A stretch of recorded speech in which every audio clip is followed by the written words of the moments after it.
வருவதற்கு முன்பாக அவர்கள் எதிர்க்கட்சிகளை அவர் எப்படி விமர்சித்தார்னு உங்களுக்கு தெரியும். குறிப்பாக அதாவது எல்லா பிரச்சனைகளுக்குமே கடிதம் எழுதி கொண்டிருந்தால் போதுமா என்று ஆளுங்கட்சியாக திமுகவை கூட அவர் குறை சொன்னார்.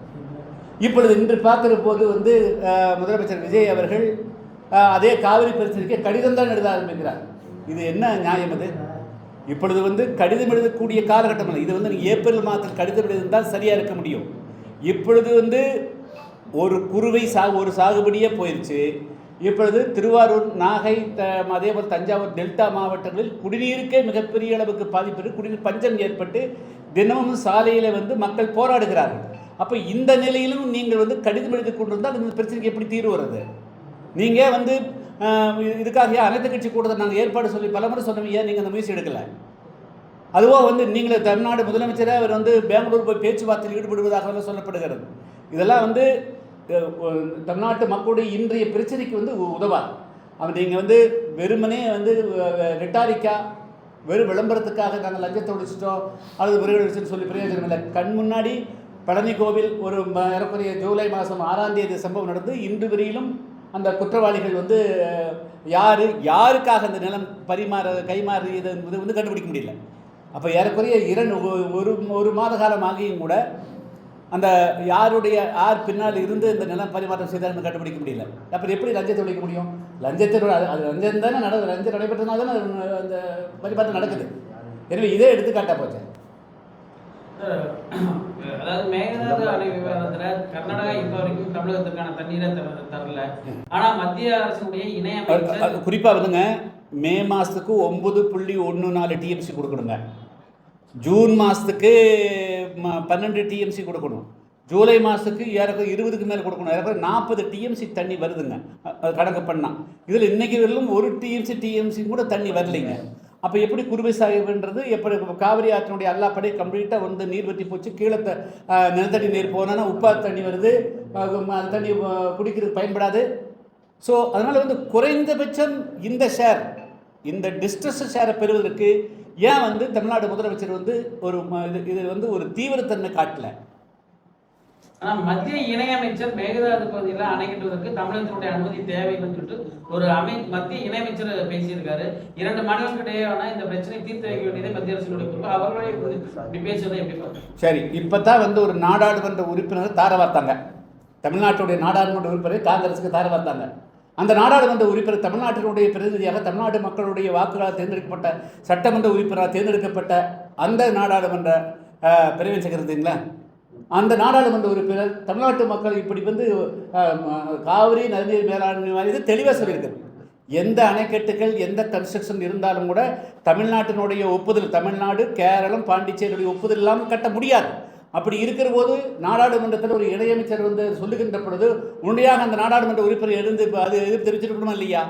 அப்போ நீங்கள் பதவி வாங்குவதற்கு நீங்கள் தமிழ்நாட்டை பயன்படுத்துவீங்க. தமிழ்நாட்டு மக்களுடைய வாக்குகள் வேணும், தமிழ்நாட்டு சட்டமன்ற உறுப்பினர் பதவி வேணும். ஆனால் தமிழ்நாட்டோட உரிமை வருகிற போது மௌனம் காப்பீங்களா?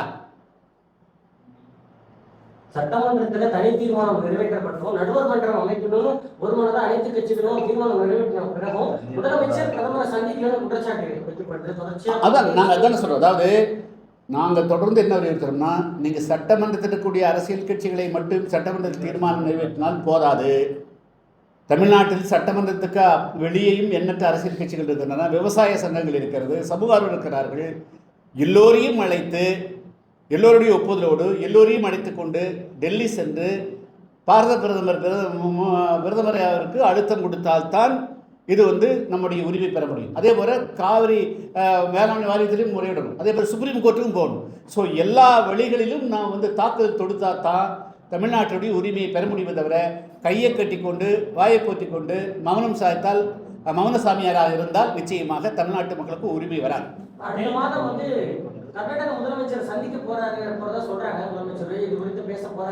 இல்ல, அந்த முயற்சி தவறானது. விஜய் அவர்கள் சட்ட ரீதியாக இருக்கக்கூடிய சட்ட ரீதியாகத்தான் தீர்க்கணும்.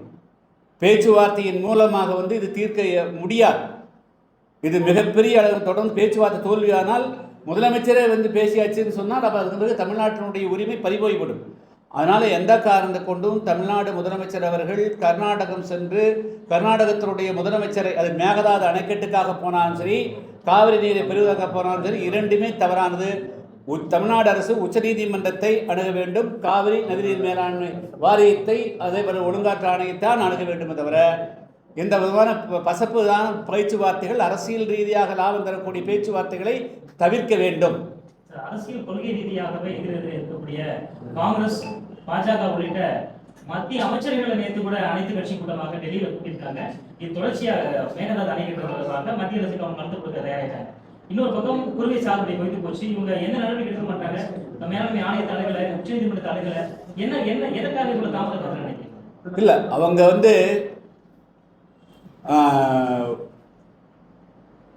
ஏதோ வாராது வந்தது போல பதவிக்கு வந்துட்டோம், மத்திய அரசையும் பகைக்கூடாது, மாநில அந்த அண்டை மாநிலம் பகைக்கூடாது என்று ஒரு நிலைப்பாட்டை, தவறான நிலைப்பாட்டை எடுக்குகிறார்.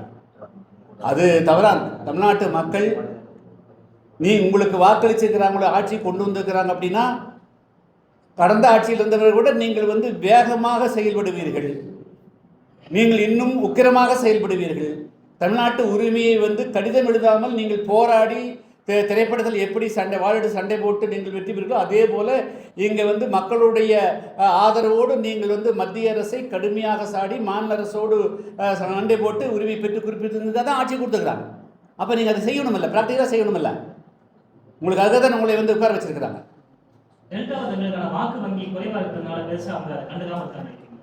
அதுவும் ஒரு காரணமாக இருக்க வாய்ப்பு இருக்கிறது. ஆனால் இப்படியெல்லாம் அரசியல் செய்யக்கூடாது. ஒரு பகுதியில் தனக்கு வாக்களிக்கலன்னு சொன்னால் அவங்கள பழி வாங்கிறது, இது delta it is not issue of ஒரு 3 மாவட்டத்தினுடைய பிரச்சனை கிடையாதுங்க. இது தமிழ்நாடு, ஒட்டுமொத்த தமிழ்நாட்டுடைய நெற்களஞ்சியம் இது. அதனால் அங்கே நம்மளுக்கு சட்டமன்ற உறுப்பினர் இல்லை என்பதற்காக அவர் அதை புறக்கணிச்சார்னா அது மிகப்பெரிய தவறாக போயிடும். அது கிளையிலே அடிமரத்தை வெட்டுவதற்கு சமமாக போயிடும். தமிழ் தாய் வாழ்த்து இந்த இதில் மனோன்மணியம் சுந்தரனார் பல்கலைக்கழகத்தில் பட்டமளிப்புனால தமிழ் தாய் வாழ்த்து 3வது இடத்தில் பாடப்பட்டிருக்கு. வந்தே மாதம் முதலில் பாடப்பட்டிருக்கு.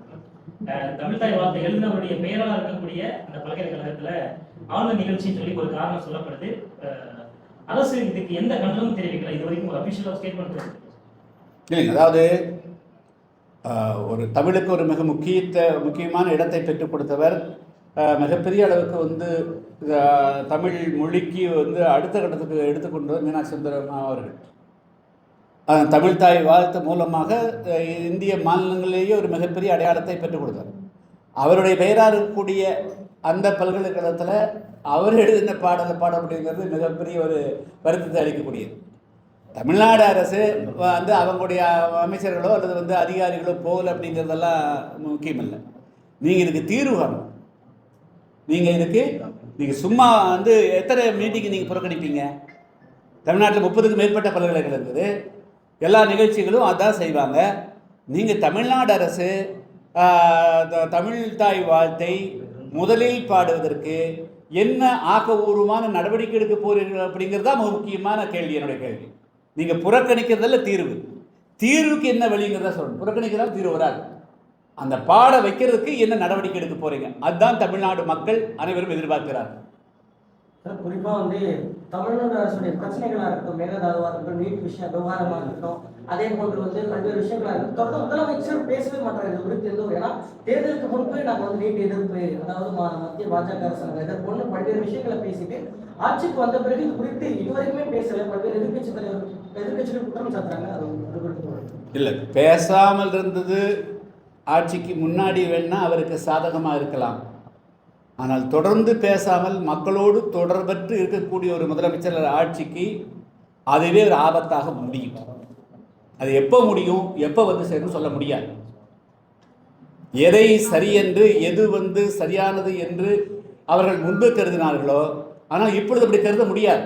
அன்று அவர் ஒரு தனிப்பட்ட நபர், ஒரு திரைப்பட நடிகர். ஆனால் இன்று 8 கோடி தமிழ் மக்களுக்கு, இங்கு மட்டுமல்ல, தமிழ்நாட்டில் வாழக்கூடிய தமிழ்நாட்டு மக்கள் மட்டுமல்ல, உலகெங்கும் வாழக்கூடிய அனைத்து தமிழக மக்களுக்கும் பதில் சொல்ல வேண்டிய இடத்துல இருக்கிறார். அதனால் ஹேட் டு கம்யூனிகேட். அவர் மக்களோடு மக்களாக தினமும் தொடர்பு கொள்ள வேண்டும், ஊடகத்தில் பேசணும், என்ன திட்டம்னு சொல்லணும், அதுக்கு பதில் சொல்ல வேண்டிய இடத்துல இருக்கிறார். அந்த மௌனம் மிக மிக ஆபத்தாந்து நான் இன்னைக்கு சொல்லி வைக்கிறேன். அந்த ஆபத்து எப்போ வரும், எப்படி ரூபத்தில் வரும்னு சொல்ல முடியாது. உங்களுக்கு தெரியும் அண்மை காலங்கள் உலகெங்கு எப்படி நடந்துக்குது, டெல்லியில் எப்படி நடந்துங்கிறது. அதை பாடுவதை மூன்றாவதாக பாடுவதை அனுமதிக்க முடியாதுன்னு சொல்லிட்டு சட்டத்துறை அமைச்சர் சொல்லியிருக்காரு. ஆனாலும் சார் இந்த கதையை எத்தனை நாளைக்கு சொல்லிட்டு இருப்பீங்க? அனுமதிக்க முடியாதுன்னு சொல்லி அனுமதிக்கிறது எப்போ, பாட வைக்கிறது எப்படின்னு சொல்லுங்கன்னு கேட்டால் அதை விட்டு போட்டு நீங்கள் அந்த இடத்துல நிற்கிறீங்க. அது நானும் நீங்களும் சொல்லலாம், ஒரு பத்திரிகையாளர் சொல்லலாம், ஒரு சமூக ஆர்வலர் சொல்லலாம். ஆனால் you are sitting in a position, நீங்கள் அதிகாரம் இருக்கக்கூடியங்க. தமிழ்தாய் வாழ்த்தை முதலில் பாட வைப்பதற்கு உண்டான திட்டம் என்ன உங்களிடத்தில் இருக்குது, செயல்பாடு என்ன இருக்குது, அதை நீங்கள் சொல்லுங்கள். அதை விட்டு போட்டு கதை பேசிட்டு இருக்கிறீங்க. சார், கரூர்ல அந்த கூட்ட நெரிசல இருந்தவங்களுக்காக வழங்கப்பட்ட அரசு பதவி அப்படின்றத உயர்நீதிமன்றம் தடை வச்சிருக்கீங்க. நான் ஏற்கனவே முதலே சொல்லிவிட்டேன், அரசனையில் ஸ்வீட் செய்யக்கூடாதுங்கிறது ட்வீட் போட்டேன். அது அப்படி தான் பண்ண முடியாது. அது தவறான நடைமுறையை எப்படி உயர்நீதிமன்றம் ஏற்றுக்கணும், அது உச்சநீதிமன்றம் போனால் ஏற்றுக்காது. தவறான நடைமுறைகளை இந்த அரசு செய்யக்கூடாது. இந்த அரசு வந்ததுலேருந்து ஒரு செயல் கூட ஒரு சக்ஸஸாக செய்யலை. நீங்கள் அப்பாயின்மெண்ட் செயலாளர் அப்பாயின்மெண்ட் பண்ணுறீங்க, அடுத்த நாள் வாபஸ் பண்ணு வச்சுங்களா. எல்லா விஷயத்திலுமே ஆழ்ந்து திங்க் பண்ணுறதுக்கு முடியல, அல்லது நல்லவர்கள் ஆலோசனை பெறக்கூடிய நல்ல பக்கத்தில் ஆலோசனை சொல்லக்கூடியவர்களும் பக்கத்தில் ஆள் இல்லை. ஸோ அதனுடைய விளைவாக எடுக்கக்கூடிய முடிவுகள் எல்லாமே தோல்வியில் முடிகிறது.